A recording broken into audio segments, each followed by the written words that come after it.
नमस्कार मित्रांनो, learning with आराध्य चॅनल मध्ये आपले सर्वांचे स्वागत आहे. आज आपण बघणार आहोत 15 ऑगस्ट स्वातंत्र्य दिन या विषयावर अतिशय सुंदर व सोपे असे मराठी भाषण. चला तर मग पाहूया. 15 ऑगस्ट उत्सव तीन रंगांचा आभाळी आज सजला. उत्सव तीन रंगांचा आभाळी आज सजला. नतमस्तक मी त्या सर्वांचा ज्यांनी भारत देश घडवला.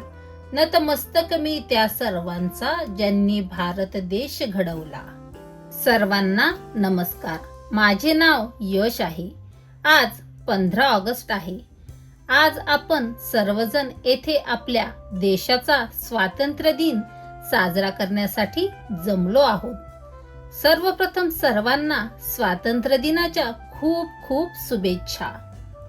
हा दिवस आपल्यासाठी अत्यंत आनंदाचा आणि अभिमानाचा आहे.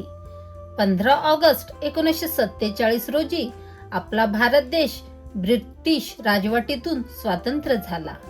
हा भारताचा एक राष्ट्रीय सण आहे. भारताला स्वातंत्र्य मिळवून देण्यासाठी अनेक स्वातंत्र्य सैनिकांनी प्राणाचे बलिदान दिले. त्या सर्व शूरवीरांना माझा सलाम, माझा सलाम. मला माझ्या देशाचा खूप अभिमान आहे. एवढे बोलून मी माझे 2 शब्द संपवते. जय हिंद, जय भारत. धन्यवाद.